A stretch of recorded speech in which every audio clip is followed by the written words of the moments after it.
Let me tell you something. If you ever think your life's about to get peaceful, just wait. The universe might have a sense of humor you're not ready for. I mean, 6 months ago, I emptied my entire life savings to buy 5 acres of North Carolina mountain land. It was supposed to be my fresh start, my quiet little piece of paradise. You know what I found when I drove up today? Thinking I'd see nothing but wild meadow and that sweet, empty air? There was a $2 million Mediterranean mansion sitting smack in the middle of my property. Huge infinity pool sparkling like a slap in the face, designer lounge chairs, the whole 9 yards. If you think I'm kidding, I wish I was.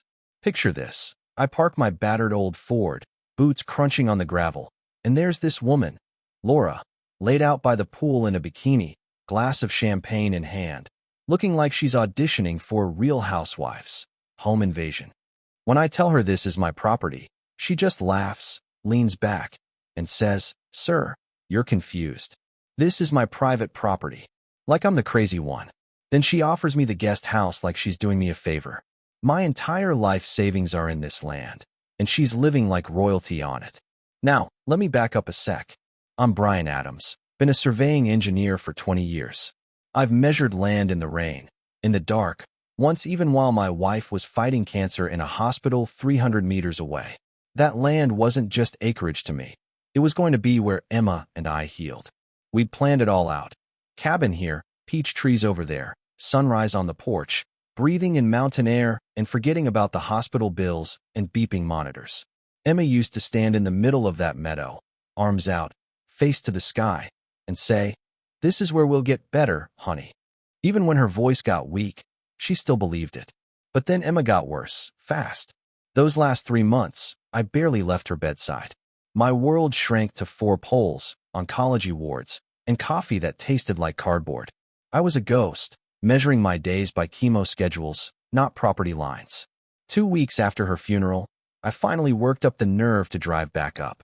I just needed to see the place again. Needed to feel her there, somehow. Instead, I found that mansion.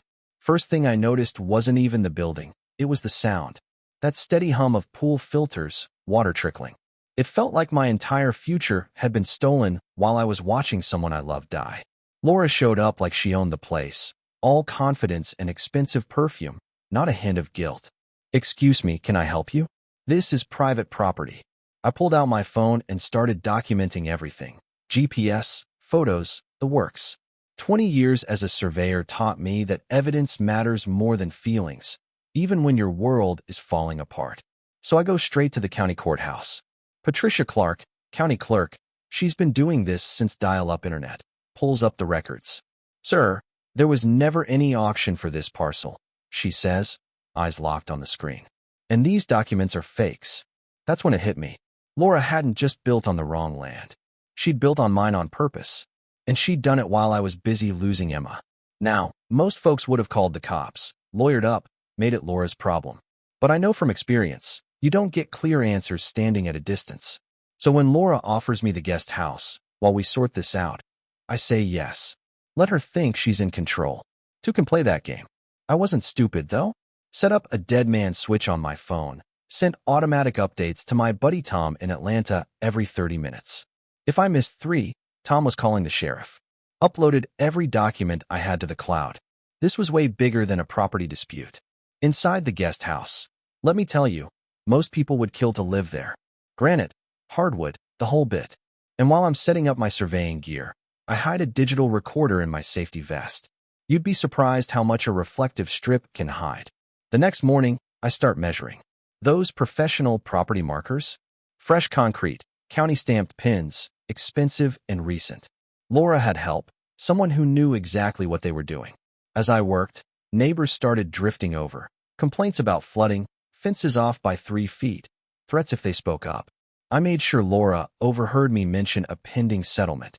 That got her attention. Suddenly, she's a lot more interested in our legal situation. She operates like a predator that just scented fresh meat. Then comes Jake, a contractor who worked on the house, looking nervous as a cat in a dog park. "Careful, things aren't what they seem," he whispers. Later, he brings me photos, foundation, construction, permits. The kind of stuff that could put someone in jail if it ever made it to court. That night, I catch Laura on the phone by the pool. "Tony, We need to accelerate. This mark has more money than expected, $500,000 minimum. It all starts falling into place. Laura's running a bigger scam, targeting folks who come into money through tragedy, like me. I start digging into public records and find 3 other widows she's hit with the same pitch. Turn your settlement into real estate gold. Worse, Laura's fraud isn't just about land. She's committed mortgage fraud, insurance fraud, you name it. She pretended to renovate a historic home that never existed, forged inspection reports, bribed an inspector. Her mansion is a monument to lies, and the bank, the county, the neighbors, everyone's getting fleeced. But that wasn't even the worst of it. Laura's husband, Robert, killed himself 8 months ago when their flipping empire collapsed. Now, Laura's desperate. She owes $800,000 to people who don't take payment plans. Every move she makes is pure survival. That explains why she's willing to do anything. Let me stay, risk exposure, fake paperwork. It's not just greed, it's panic. With Jake's evidence and my data, we put together a case that'd make a prosecutor drool. Neighbor complaints, permit violations, flood damage. It all points to Laura. And just when I think we've got her, she fights back. Hard. Suddenly, deputies show up with cease and desist letters. Laura claims I'm unstable, grieving, obsessed, turns my own story against me. At a neighborhood coffee, she cries in front of everyone about the dangerous widower she took pity on. People start backing away. The sheriff's tone shifts. My allies, Jake, Mrs. Rodriguez, even Tom, start to feel the heat. But you know what Emma used to say during chemo? Patience, honey. Truth has its own timeline.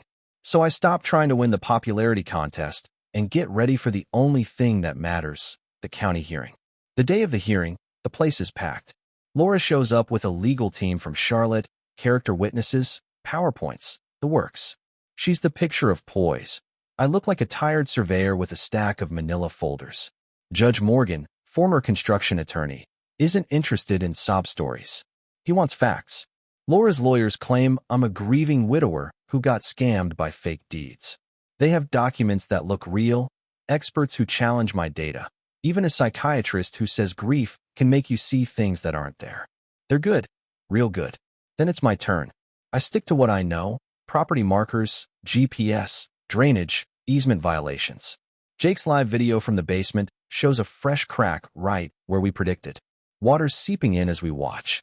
Laura's lawyers try to object, but Judge Morgan is looking at the truth with his own eyes. The house is literally falling apart. He doesn't waste time. Orders the mansion closed. All assets frozen. State opens a fraud case. Laura's mask slips. She tries to bargain, then threatens. You don't know what you've started, she whispers. I have nothing left to lose. The neighborhood's split. Some want the mansion torn down. Others want to make it into something positive. Me? I remember Emma's voice, her hope.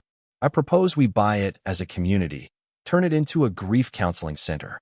We pool restitution credits, rally 43 contributors, raise $800,000, secure a credit union loan. Local businesses chip in.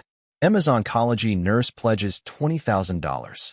Auction day is chaos, corporate demolition crews bidding against us. Every bid feels like months of my life. Mrs. Rodriguez throws in her home equity, neighbors add more. At $1.7 million, the last corporate bidder drops out.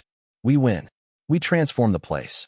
The infinity pool becomes a memorial garden, the garage a group room, bedrooms become therapy suites. Emma's Haven serves 50 families a month.